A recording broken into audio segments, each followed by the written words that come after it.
I readily admit I'm a bit of a purist in that respect, but I struggled to get where I am really. Like I said, we used to do the work for nothing. Yeah. But I was so intent on keeping it going. Yeah. You know, for selfish reasons really, because I really enjoy doing it. I still love getting up and going to work and doing it 50 odd years later.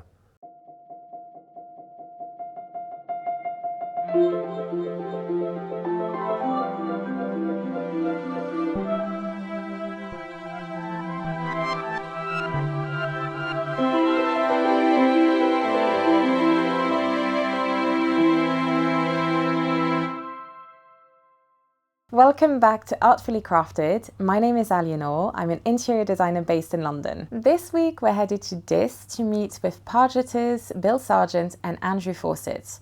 I'm excited to bring pargetting to this channel as it's an endangered craft that's practiced only by a handful of people professionally. So don't forget to hit the subscribe button and let's get into it.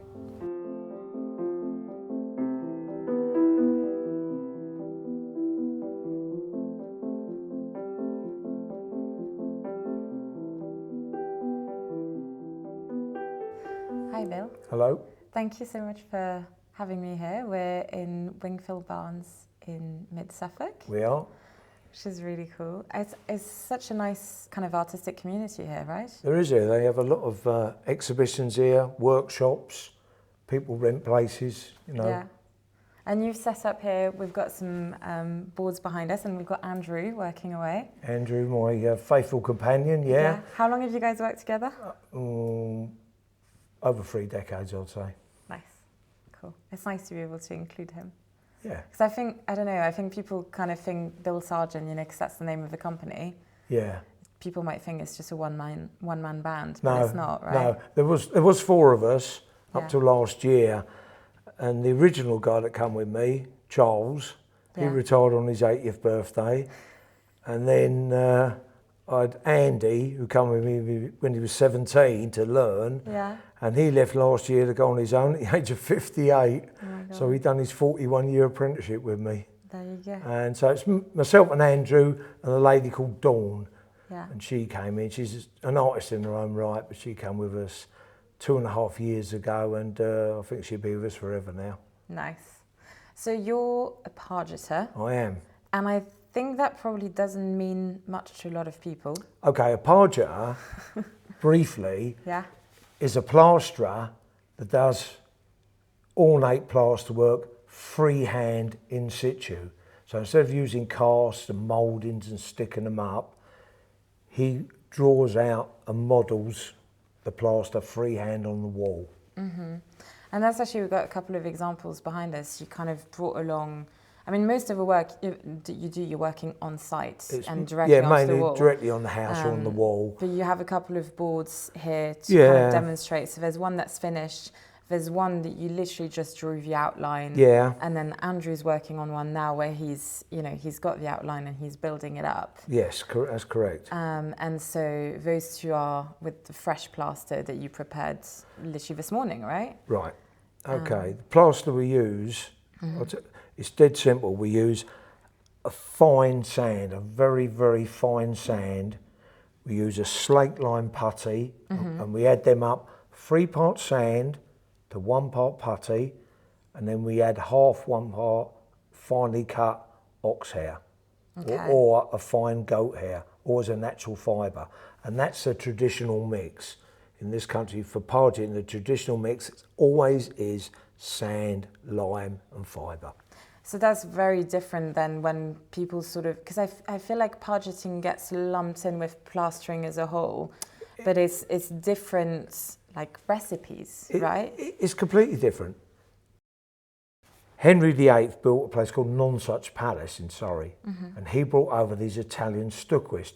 Now on the continent there was loads of this ornate plasterwork going on. He brought over these stuckists who decorated the exterior and the interior of Nonsuch Palace. It's all knocked down under the reign of Charles II, I think, and it's gone all sold off. There's little bits of it, like in the John Sloane Museum. There's bits of it there. So that was that, really spectacular. Everyone's looking at it, But of course, you're bringing over these, let's say, grade A tradesmen, these Italian and French stuccoists who have had years of experience in modelling and doing this kind of work. So other people started wanting it done. Let's say, for example, in those days, their version of the middle classes, they could just about afford these people. But then you got the merchant class underneath who wanted on their smaller houses, small landowners. They wanted to incorporate some of this ornate work on their buildings. So they used the English artisans, the plasterers who'd done the lime plastering and that. Now these guys weren't experienced in this kind of work. So they would mimic what they could see the Italian masters had done. They'd try and mimic it, or they try and mimic what the French stonemasons and Flemish stonemasons done in churches. So these guys are basically amateurs and they're mimicking professionals. So their work was fairly naive and simple. Now, they kept on at it, and over a few decades that evolved into a style, which was the English Pargetting style, as opposed to the more refined stucco work that was coming in from the continent. And that's what sets it apart.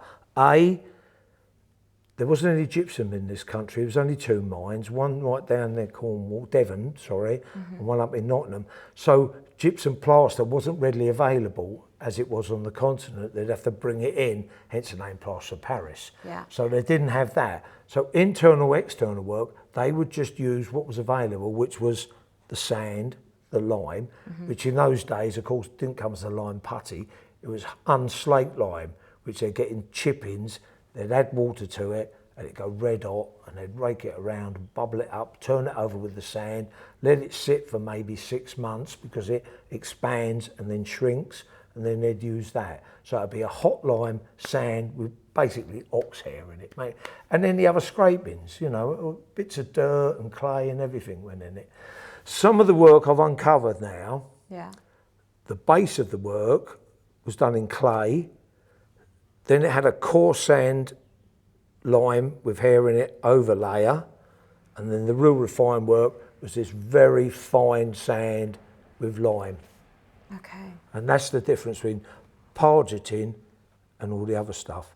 So the first sort of differential is the material. The material, used. yes. There's no gypsum, and there's nothing like that in it. It's just sand and lime and fibre. And then the style is also specific. The style is specific because, as I explained earlier, these guys worked in a naive, what we now call a folkish style. And, you know, and that sort of developed into an English style. You know, because of their naivety, they just carried on doing it. And they got a little better than the next generation would. And then they thought, well, this is quite a nice style. And so it developed into that style. So, it sort of develops in its own vernacular style. It is in its own vernacular style. I mean, it'd be pointless calling it Pargetting. You might as well just call it stucco or sculpting in relief. You know, there is a difference when you look at it. Some of our work, I would say, wasn't Pargetting, it was sculpting. You know, some of our work, I would say, was sculpting, some of our work was Pargetting. This pig I've drawn out is Pargetting. You know, it's folkish and it's amusing. It's going to be a pig dancing, playing the fiddle. This piece I copied was from a piece of Egyptian sgraffito, and it's an antelope by a bush. I copied it exactly as it was, but I would say more or less that is stucco in relief, you know, so that's Pargetting, that's not. So for you, Pargetting, it really has to bring together the right materials and the right theme and the right style. Exactly, otherwise it's not Pargetting. Fine. In my opinion. That's just a theory, you know. I mean, even the term pargeter, to parge in French is to throw. Now, all the old work I've worked on, when they've done their armatures, they're done in sticks with leather binding the sticks and nailed to the wall, and they've thrown the stuff on. And I think Pargetting, or Pargeters, was a derogatory term from the grade A plasterers. Look at them throwing it on, because they used to throw it on, and they did because I've uncovered it, and I think that's where the term Pargetting, or to parge, comes from. So Pargeters, those that throw it on. Again, that's just my theory. Yeah. So in terms of the style, so you have some books here that you kind of showed me, you know, the work that you do, because you do, you know, contemporary As well. You do new pieces, but you also do a lot of conservation. So you're very familiar with the historic styles. Very familiar. So you showed me, you know, the sort of the Jacobean, the Tudor, the Elizabethan. Then there's that, you know, there's not much of it sort of happening in the Georgian period, but then there's a revival of it in the arts and crafts, you know. Yeah, an immense revival. Yeah. And then it kind of, you showed me even examples of motifs that are particular to or specific to the Edwardian period. Yeah. So can you talk through what these different, you know, what's kind of specific to each era? Elizabethan period, after Henry VIII brought him in, his daughter Elizabethan period. For example, there was a family of famous plasterers in the West Country, the Abbots. Now their work, I wouldn't say it was intricate, it is naive, but it's perfect. They do figures, almost cartoony figures. And then vines, ceiling bosses, everything flows. Everything turns in on itself and flows. It's kind of scrolls, right? It does. It does. Like a piece of William Morris wallpaper. It'll flow. And the birds, you could see what they are. You can see that's a peacock, that's a fowl, or that's a hare. You can see what they are, but they don't look like a true representation of it. It's got that folkish element. So this went on. The Huguenots come over here. They brought some of these skills and they amalgamated that with the English style when that got lost into the English style. So it's still English, although they did contribute to it. So you had this exterior style like that. So it's mainly trowels, vines, figures, you know, men on horses, things like the H&S in Ipswich, that's all that stuff on. Then it sort of slowly went away. And of course the Fire of London didn't help because they passed an edit then that in cities you had to have brick or stone facing on your places. So that in effect got rid of it because most of our kind of work is on timber frame buildings. So you get your timber skeleton, nail up your laths, put daub on it, then they put plaster on it, then they draw out and do the design. So that in effect killed it. Right. Then Elizabeth, we get to the Victorian art and craft movement, massive revival in it. You know, really talented people doing the work, a lot of really fine, intricate work coming out, a lot of figurines and that, but really also they started using panel work where the building's divided up into panels. We have a 6-inch flat piece, which represents where a beam would have gone in a timber frame building. Then they infill using combs to do a chevron or a rope pattern, and more than that, they would make wooden stamps, carve out a design and emboss those into the walls, you see. So you've got comb work, stamp work, freehand work. Okay, so big variety. Yeah, I mean that sort of died out more or less after the First World War. A few people kept doing it, but things like Harling and Pebble Dash, that sort of stuff took over then. So during the 20s, 30s and 40s, everywhere in East Anglia, the people were having bays built and their houses were being pebble dashed and and then the onset of cement, and people were using cement plasters and that. So really it sort of fizzled down to maybe, I don't know, I've never known it when there's been more than 6 people working as full-time pargers. I've never known it. There might have been more that I've never heard of, but if they were doing a lot, I would have heard of them. Yeah. And like now there's only 6 really, not sort of doing it professionally. Doing it as a full-time living, Why is it that pargetting is specific to East Anglia? Well, it was all over. York was famous for it. Yeah. City of London still has got quite a lot. Canterbury was another place. But again, it was after the Fire of London, the edit come about. And then you got the Huguenots coming into the East Coast, bringing these artisan skills with them. You know, from their country and amalgamating it with ours, and that's why it sort of hung on. I mean, you take Suffolk, for example, it's just full of timber frame cottages, just full of them. I mean, a lot of them have got cement on there, but they're still there, and if they could afford it, they would have some decorative work put on their house. It was a sign of money, a sign of wealth. You know, if you was doing well, you'd have this done. So do you think there's a lot of buildings where probably at some point there was some pargeting on, but then it's basically been lost. Definitely. And sort of not kept up. Definitely. I know instances of that in my time. Yeah. That's happened, yeah. Okay. In fact, I know instances of my work even has been taken off and the house has been plastered flat. Whoa. You know. Is there a reason for, as in, is it the person's sort of aesthetic choice, or is it just because it's degraded through? No, it hasn't degraded, especially not the stuff I've done. I mean, some of the stuff's only been on, they'd sell the house, be on 10 or 15 years, and someone would pull it all off and just wanted flat cement plaster on their cottage. Because how long does it last well, once you do it? We like 3 weeks ago, we was down in Somerset restoring work that was done in the late 1500s. So that's 450 years, and some of it is perfect. If it's looked after, indefinitely, Yeah. you know. But lime is susceptible to frost damage, the wet and frost and that. But yeah, that was something that I wanted to talk about. You mentioned that you have to be quite careful with the way that the water kind of moves through the piece. When you're doing, it's not just a matter of drawing out a design and then building it up and doing it. You've got to be really careful when you design, and this is where a lot of people starting out will go wrong. You've got to make sure there's nowhere in your design that water can sit. Okay. Say, for example, you're doing a figure and his arm's up.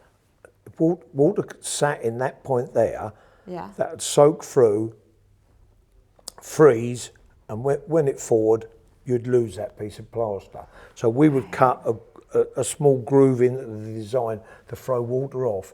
Like if we're doing a vine, some of the leaves we lift over so the water runs down them and it comes away. So you've constantly got to be aware, and to be honest, it just becomes second nature to you after a while. You're doing it as long as I have, that as you're going along, always make sure there's nowhere where water can get trapped and it'll freeze and come off. Right. So obviously, when you're doing interior work, that's not so much not of a problem. a thing, No, it doesn't matter for inside. facades, that's yeah, really, but really it's key. outside. But you know, like I say, when you've been doing it for so long, it just becomes second nature. You don't. Yeah, and I guess that's something that you might it. sort of like not even think to mention, because as you say, to you it's second nature, but it's a really, I really do notice crucial it part. though. I notice it on sort of people that are starting out now doing some pargeting. I think, oh my God, look at that bit there he's done. Water's going to get trapped in there and that's going to pop. So it really is important to look at those bits. Right, and I guess maybe it's also people doing stuff interiors, and then when they start working in the exteriors, they maybe don't realise. They don't think of it. No. But once you point it out, they go, oh yeah, I never thought of that. Yeah. But lime is very, very porous, and it will draw water in straight away. So in a way, that's an instance of a sort of maintenance aspect that can sometimes influence the design. I'll tell you what we do. Yeah. When we was plastering as well, we do maybe 8 or 9 properties in a year. We go around, plaster all these cottages, farmhouses, parget them. The following April, the first week we got back outside working, we'd go around all the jobs we'd done and check for any frost damage. Because, you know, water can come up into it, it can be driven, and if anything's gone amiss, then we repair it straight away, you know, just do it free of charge, of course, but we just do it. It's a goodwill thing. So, you know, it's better people talk about you as than in a derogatory way, you know. So we're always aware of that with the weather and that. Yeah. Dripping down pipes and drain pipes, that's another one. Oh. Drip, drip, drip. We just went down to Kent. We completely restored Bank Street, Maidstone in Kent. We completely restored that place, looked beautiful. And then the neighbour's guttering got blocked and the downpipe was leaking. Went down to the bottom, that froze in the winter. 15 years later, they rung me up. Can you come back? It's another piece about this big, completely gone. And that's been on there for 400 years, and it's gone because the neighbours downpipe and guttering. So we had to go. Well, we repaired it and decorated it, and you can't tell. But it's not really the point, you know. No. It's maintenance. It's maintenance. Always keep on top of it. Yeah, it's almost like kind of the stuff around it, really. That's the problem. Yeah. It's like if you had an old car, if you had a vintage car, you'd be able to polishing it and maintain the engine and that. Same thing with an old property. Keep on top of it. Because once you start neglecting it, I'll leave that for another year. But what we do, you see, when we was plastering, and still when we do this, we get hot lime, we get a bag of hot lime and a dustbin. We half fill it with water, then we gently sprinkle the hot lime in it. It bubbles away and gets, I mean, if you get a cheap dustbin, it'll melt it, it gets that hot, okay? Then we apply that straight on the wet plaster. As I've finished a building, it might take a day or two to dry out, but as I've finished it, I'll go over and compress all the aggregate with a float, do our pargeting, then we go over with a sponge and give it a nice smooth finish. Then two of the other guys, the day I plastered it, I'll be applying this lime wash on. And this lime wash draws in, as the plaster dries, it pulls the lime wash in with it, so it's all one. That's where people make a big mistake, you see, that they will leave it 6 or 7 days to dry, dampen it, put the lime wash on, leave it 6 or 7, it's rubbish. You put it on when the plaster's wet, like Michelangelo when he's doing his fresco painting. You put it on when the plaster's wet, draws in, stays forever. So we would keep putting the coats on. So as a standard, we put between 8 and 15 coats of lime wash on a building, where most people just put 3 on nowadays. Then when we get to the final coat, we put tallow in. And tallow lets the air breathe through it, but throws the surplus wet off. So when the rain hits it, it just trickles down and it's gone. So that's the old recipes. That's what we do. And you never get a problem, really, you know. Yeah, there's a lot of problems are solved by using traditional methods as opposed to trying to use... Most of them are, you know. This is why they bring out all these modern bag mixes now that you just tip into a bucket and whisk it up, all nice and easy. But they're not tried and tested. I'm using the same mix as I was shown by my step-grandfather, and he started in this trade in the early 1900s. He was 70 in 1970. So he was born in 1900, and his 2 work colleagues were older than him. So I worked with these guys that had learnt their craft during the art and craft period, towards the end of it. So when they were young lads, they were working with older people. So, and I've never deviated. We've always used the same mixes. So because I was going to say you're a 3rd generation pargeter, but really, I mean, it goes back further than that because it's always one pargeter learning from another. So it's always, I mean, you can teach yourself. I suppose you could get some of the old plastering books and practice. I mean, basically that's what I done, but I come from a plastering background. We come from a village in North Essex. We sort of come from the Suffolk-Essex borders, and my father done plastering. He went into more modern stuff. He did do pargeting. He'd done the stamp work and comb work, dashing, that sort of stuff. Done a lot of ornate ceilings. He could model freehand. But his stepfather, my step-grandfather, was one of the old school ones. He come from mid-Suffolk, Bury St Edmunds area. I went to London when I was 15, which seems incredibly young now, doesn't it, to leave home. I was 15 years and 2 months, went to London, and I stayed there till I was 20. I'd done a formal apprenticeship. Then the last year, I moved to Bury St Edmunds and worked with my grandfather and his 2 workmates, learning all the old ways, because that's what I always wanted to do, pargeting, and then set up on my own. So I had a well-grounded background, you know. But when I started doing it, no one wanted it, really. It wasn't that popular. You know, and lime certainly wasn't. So as I started up my own, as opposed to cement, people would say, yeah, you can do my house in lime, and I'd have to do the pargeting for free. And that was the incentive for us to get to work. Wow. And I don't think I got paid for a pargeting job probably to the first 20 years. I used to have to incorporate, and we, believe it or not, was earning less than plasterers using modern materials. It's the other way now. Everyone wants lime, but in them days, no one wanted it. And up to 2010, I imagine, it's not long ago, 50 years ago, in that area of Suffolk, around Bury St Edmunds, if you wanted the lime plasterer, it was us or no one. No one done it.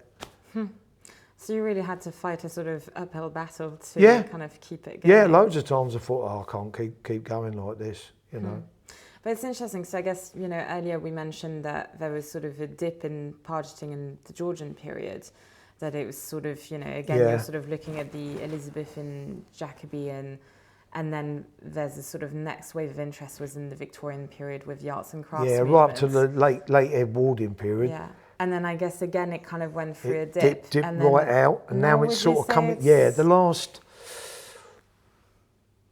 15 years, it's really sort of taking off. And of course, you've got social media. Yeah. I mean, we've been on social media about 4 years now, and we've got, I don't know how many, 2,500 followers. And every time I put something on, there's comments. Yeah. You know. I love the stuff that you post on there. I mean, I'd encourage everyone to have a look because they get to see your past projects. Well, yeah, you know, you get to see like the, you know, you've done some fireplaces where it's like a massive kind of face, and then like the fireplace is basically like the mouth, right? Yeah. And I don't know, you kind of share, well, because so one of the things that we were trying to work out how we were going to do today, because you were telling me, well, a lot of the work I do is site work, but I'm glad that we were able to do, you know, that you were able to set up with the boards here so that you can demonstrate. Yeah. It's great. I mean, this is another aspect of it. These boards, I only started doing these a year ago because they're convenient for other plasterers, actually. I was doing a board and they were screwing it on the wall and plastering to it and incorporating it in their work. Right. So other plasterers are buying them off me and, you know, a couple of cock pheasants or boxing hares or whatever, and they're putting it into their work. And then a couple of people said, well, could you do us one to hang on my wall? And I didn't want to do them sort of prizzy with little frames round them, so, you know, I wanted to do them like this, so it looks like a bit of old East Anglian Pargetting you've reclaimed, like a piece of wall you've found and put on your wall as a decorative piece. And they seem to be doing well. In fact, this year we've done more boards than what we have work. Wow. Yeah. So what, you kind of sell them directly or through galleries or something? Through galleries. Yeah. We had a couple of galleries. We've got a really good one in Woodbridge who takes an immense amount off us, you know. Yeah. I wonder what your, what did you say, your step-granddad? I wonder what he would say knowing that you're selling them through galleries. He'd find it unbelievable. he would find it unbelievable. Because really, people that still worked in lime and that were looked down on. So how many people would you say are practicing like professional pargeters now? Like how big is the industry? Tiny. There's 3 of us. There's a guy in Essex who we know quite well, who does more contemporary stuff, who's really good at it. There's a lady in her 30s in Suffolk whose father I knew as well. He was a really good pargeter. She still does it. And there's another fella who does a bit here and there. So if you counted him and us 3, there's 6. So half of them are us 3. Wow. You know, so it's still, it's a lot to find the work, you know, because people saying to me, oh, what you do, you can charge what you want. Well, you can't because it's a luxury item. You know, people ain't going to... It's weird, isn't it, how crafts has become luxury? Yeah. It's like, that's not... You know, people go, well, they don't need it on their houses, which is true, they don't. You don't need it. You don't need a lot of things, do you? But, so we're lucky, really. I mean, I've been going 54 years and never run out of work. Yeah. So I'm lucky, really, because, like I say, it's... I could take it or leave it, but you're not going to earn a fortune doing it. We earn a bit more than basic plasterers, but for the skill you have, you don't get the rewards. No, not really, but they are. Yeah. I've always managed and done. You know, I wouldn't say I've ever been poor, but I've done okay. You know. Yeah. But really, to find the amount of work to keep. Well, when there was 4 of us. But we used to plaster the whole house as well, you see. So that was that. But now we stopped plastering 5 years ago. Okay. And now you focus just on the decorative. Yeah. So all we do is pargeting. I still seem to get enough work to keep 3 of us going, you know. Good. How many people would you say, you said 55 years you've been doing it? Yeah, no, 54. 54. Self-employed. Nice. Yeah, I started on my own in 1971. So how many people would you say you've trained or had apprenticed? 17. I've had 17 lads come with me for various degrees of time. At one stage, we had 15 other plasterers working with us. Wow. You know, getting the jobs ready and going in front of us and plastering. Yeah. But it got to, I didn't really enjoy that aspect of it, being the big employer. When I folded that side of it, it was like a big relief. A big relief. Just gone back to the original. Yeah, because you end up being like, you end up running the business as opposed to actually like working. That's what happened. Right? I didn't get a chance to do anything. I'm running around looking at work. Big jobs, real big jobs we were doing, Some are prestigious and nice, I was going to say, actually, what are your favourite jobs that you've worked on? Have you got a couple that you can sort of... Oh, I would say we done an enormous strapwork job outside of Bury St Edmunds. It was called Peacock Priory, and it's been turned into a private home. Yeah. And we done it was 160 square metres of plasterwork on that. Cool. And that was one of the best jobs we've had.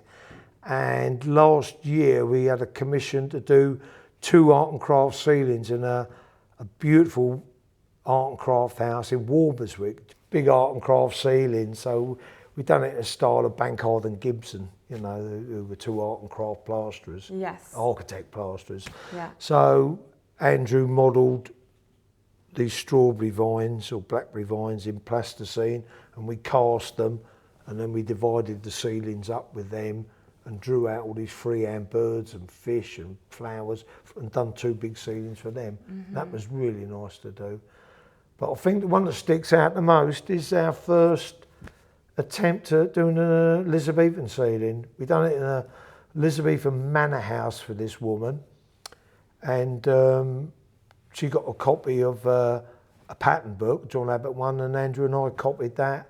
Nailed up all the laths, hand nailed them again, mixed up this hot lime and sand and all steaming hot and banked it up, and then put it through a mixer with the hair in it, put 3 coats on the 3rd coat, we drew all the designs out. So it started off with a big acanthus in the centre, and then it was 4 dolphins, and then that went into roses and then thistles, and it had all animals and birds around it, all done in this same sort of Jacobean Elizabethan style, Would you say there's something about the materials themselves that you're using that inform the style, that kind of place limitations on what you can do? Like how crisp can you get with the detail? You can't, not with sand and lime, you can't get it that crisp and fine. You can't work the really tiny, neat little details in. But saying that, a lot of people couldn't do that using the other mix would be a fine gypsum, plaster and lime, so it's smooth like yoghurt. And you work that, and you can sand it down, you can cut into it. You can't do any of that with our stuff. So do you think the kind of folk style of it was sort of like, I don't like using the word naive for it, but it is kind of... It is naive to look at, but do you think that's informed by the material? It's modelled on the limitations of the material, because sand is granular. So what we do, we use once we've done the work, we use these very soft brushes in water, and that smooths everything down and runs it back. It gives it like 50 years of wear and tear with the weather in 10 minutes of water brush. So that softens it, but it's the lime wash, the application of that smooths it right off. It wouldn't look as good. It would look terrible without the water brushes, and it'd look terrible without the lime wash. So once that's on, it's all nice and smooth. But yeah, you will get little marks in it and little odd bits on it, but that's all part of the folkishness. And also, it's handcrafted. Yeah. It's not made in a mould and stuck up. It's all hand done with sand. And a lot of people can't work with it. We've had people come on site with us who are quite good modellers with clay and stuff, but they cannot get the hand, of sand. I mean, I can lift leaves and they can stick that far with nothing behind them. I can lift them out so they twist round and they will stay there forever, I mean, I was amazed just watching you and Andrew work. Just, you go from the drawing to building up like so quickly. I didn't realise how fast you would be working. If we're on site, and say you wanted a grapevine 15 inches wide going across the front of your house, okay? Yeah. We would do 1 metre an hour each, easily. So an average front of a house, 8 metres, well, we get there at 8 o'clock, 12:30, we're packing up, ready to go home. It's done. You know, I don't think we're ever on a job after about 2 o'clock in the afternoon. Wow. Yeah, which is interesting because actually with, you know, when I think of like the traditional plasterers that I've seen sort of modelling, they're sort of doing, you know, really, really fine work. And they spend ages doing just the modelling stage, let alone then the casting. They do. Yes, it's like a totally different speed, really. It's, yeah. I think it's because we've done such a lot, because everyone says that even other tradespeople come with us, and they think, oh, we'll be on the front of the house, good week, you know, and like I say, by 2 or 3 o'clock in the afternoon, we're done. Yeah. And they say that. I'll give you an example. We went to Kensington to do a tree. Yeah. And this lady had these lanterns fixed to the wall, and the tree had to bend over, so the lanterns were hanging off the branches. So this was an interior? Interior. Yeah. So I said to her, yeah, we'll do it in 2 days. And she sort of looked at me and she said, well, why don't you call it 3 days? So I said, okay, we call it 3 days and we're painting it up the 3rd day. So we've done it easy in the 2 days. She told us afterwards she'd had someone else going to do it, an artist from London, wanted 8 weeks, 40 days. Oh no, it's mad. But I mean, if you was doing the work and someone showed me a Renaissance ceiling and they said, could you do that figure of Neptune, do you think? I said, yeah, I could. I know I could. I'd have to build up an armature and take my time. But I would probably have to spend 4 days on the head to get it just right. But we haven't got time for that. You know, people aren't going to pay for that, are they? You know, if someone's paying you £1,500 to do the front of their house, you get it done in a day, everyone's happy. But they're not going to say to you, I'll give all you guys £1,200 or £1,500 a day, just go as slow as you like, but let's just get it how I want it. No one's ever said that to us. Yeah. You know, money's the criteria, and you can't afford to be there forever. A, you'd end up earning about £5 a day, or B, the client will feel like, well, it looks okay, but look how much it cost. You know, there's that aspect to it, isn't there? Time is money. So you have to be able to visualise it, plaster, sculpt, brush it all out, make it look acceptable. And most of our clients, I'm not exaggerating, most of them say that exceeded my expectations. I didn't think it'd come out that good. No one ever says, well, you look got done quick, and you know. But and especially if you're charging someone so much a day, you know, they want it done. They don't want you hanging around for weeks on end, you know, being prissy about it. Because pargetting, you don't look at on top of it like we are here. Pargetting, you're normally 50 foot away. You're looking up at a building. So pargetting is a long distance visual thing, you know, and a lot of it, when you get up near it, the older stuff particularly, looks, you think, God, that's rough. I can see thumbprints in it, and you know, going back 300 years, you can still see the marks where he pushed, you know, but from the ground it looks perfect. Right, no, that makes sense. Yeah. You do courses as well, don't you? I think I saw SPAB that you did a day course with them recently. We're back. I've done quite a lot with SPAB, but we do courses for SPAB down in Oxfordshire, near Swindon, that kind of part of Oxfordshire. Very popular. We've done one last year, one the year before, I think, and this year we've done 2, both sold out. This location we are now, we're running a course Saturday week, sold out again.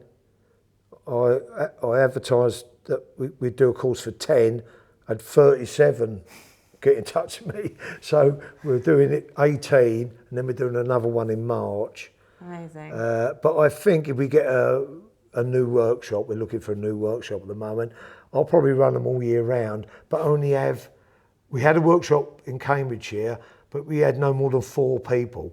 And there's 2 of us. So that way you've got all day long to talk to people and show them. So that's what we do. Yeah, I quite enjoy teaching.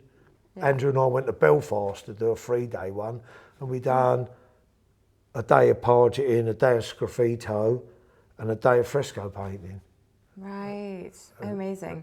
And that's, I mean, we have really focused on pargetting just because I know how few people can talk about pargeting in the way that you can. I mean, actually, I don't think there's anyone else who could really talk to, you know, the history of it in the way that you have. But it's fair to also mention the other things that you offer, and that is, as you say, the fresco. That's Andrew's specialty, isn't it? Yeah, it is, yeah. So Andrew, your background is in fresco painting, right? My background is in I do fresco painting, but it's been a lot of restoration work and in bits of plaster and paint. So I've always been interested in pigments, and because I was interested in pigments and lime plaster, as we hear, I strayed into fresco painting, which is a fascinating thing that not many people do now. So it's working on wet plaster. Fresco means fresh yeah. in Italian, so it refers to the plaster being wet. You can actually push your finger in it when you paint pigments on. You have to use lime-proof pigments, and you paint them delicately on the surface. Leave it till it's dry a little bit, and then you can apply the pigments. It's the same way as Michelangelo, Giotto, all the great masters. They all worked in fresco. So you'd have to plaster up your piece for the day. That's called the giornata, the day piece. So when you look at something like the Sistine Chapel, once you look, there's all sections of plaster, and there's little gaps down where you can see, and they're the giornata, the day pieces. So that he would get a plaster to plaster up the bit, and then he would paint it, and then at the end of the day it might be cut back, and then the next day come along and plaster up to it. So the plaster always has to be wet. So it is an actual technique rather than referring to the word fresco. People say, have you seen the frescoes in the local church? Well, they're not necessarily frescoes. They are murals, they are wall paintings. So it's used in a different way now, but it is actually a particular technique. I mean, your specialty, if I was to like really kind of be a sort of generalist about it, your specialty is working in like fresh plaster, right? Yeah, when it's still wet, hasn't fully dried, and then it's the same thing with sgraffito, right? Yes, well, that's one where me and Bill work together on sgraffito. Yeah, so sgraffito is the same sort of play. You apply pigment to the plaster, and then you plaster up your wall one colour or more colours if you want, in layers. But generally we do it in one colour, so something like an iron oxide red or an iron oxide black. And then we'd leave that to dry a bit and then lime wash it or in a colour or just plain white lime wash.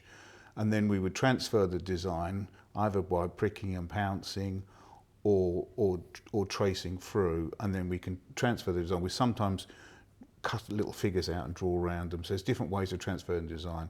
But then we would scratch away the surface, the same way as a potter would do it with glaze. I was going to say, I'd come across sgraffito in ceramics. More people know about it through ceramics, but actually it's got a big tradition, particularly in Europe.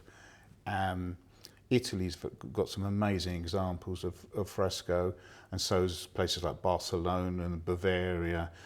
All these areas where they're using this sort of lime plaster, they're often doing it thicker, but in Italy they tend to do it the same way as we do with lime wash, a thick lime wash, and then scratch through, and very ornate designs, often taken from engravings.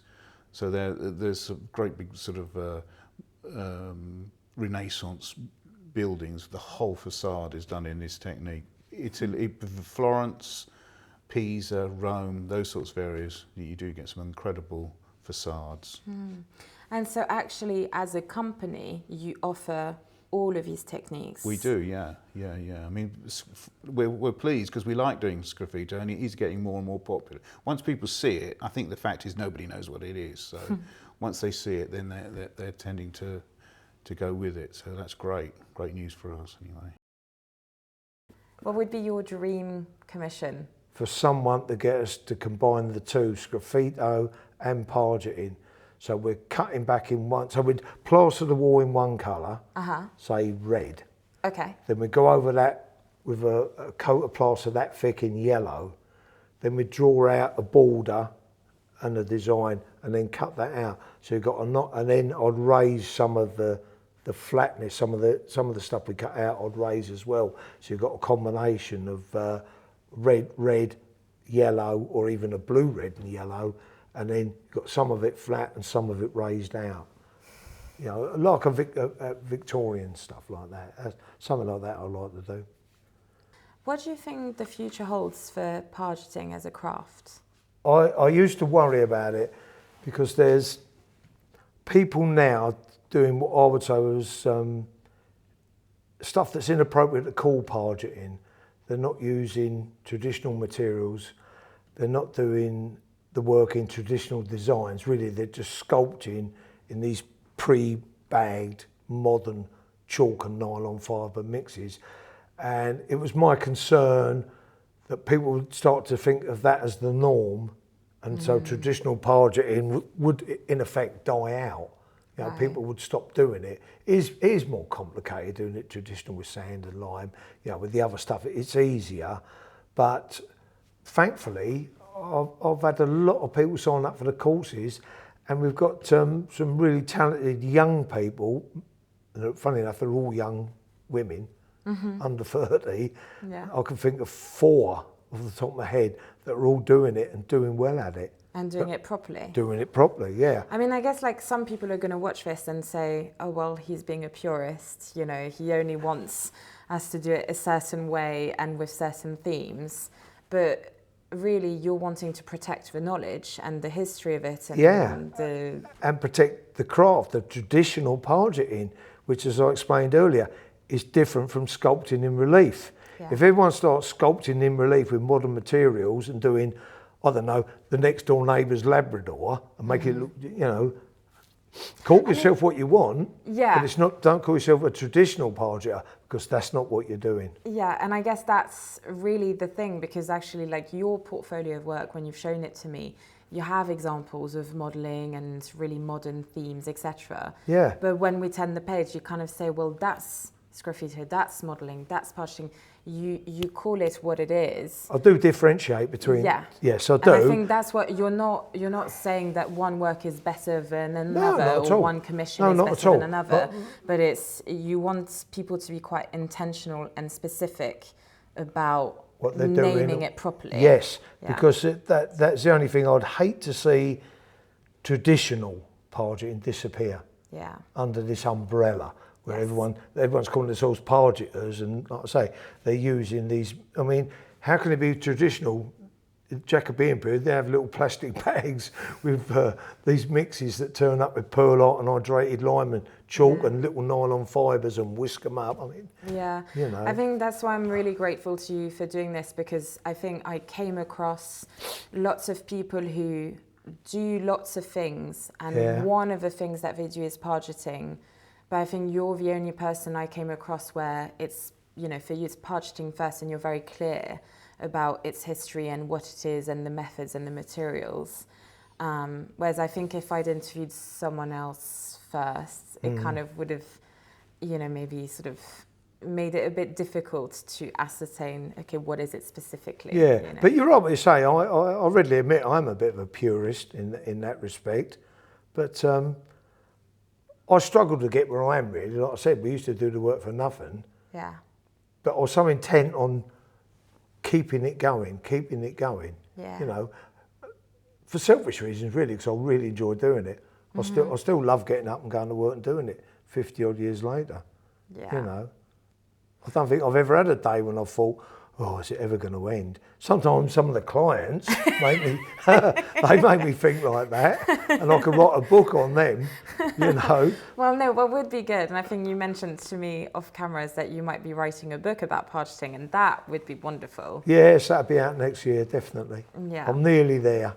Okay, good. It's Well, nearly you know, there. because I think sometimes it takes sort of, you know, it's good to have this sort of, you know, the filming side of things, but to actually commit it to paper, I think that's a really good.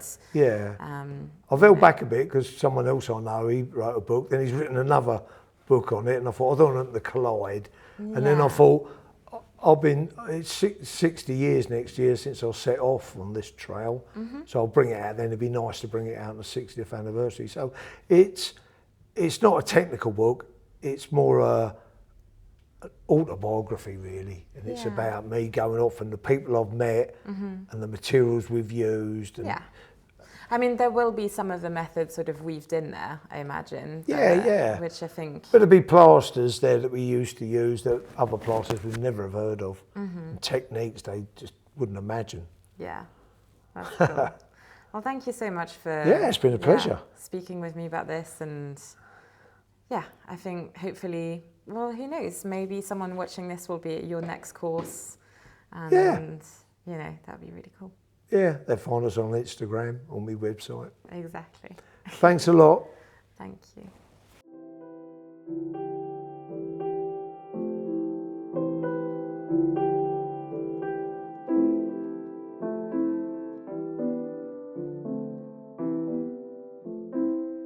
I've linked our website below. If you have any questions about pargeting, please leave them in the comments. Thank you for watching. Please help us spread the word. Like, share and subscribe. See you next week. Alrighty. I've done one of these once, you know, David Dimbleby. Remember him? David Dimbleby used to do TV programs. Oh, I forget this story, carry on. Sorry, who is he?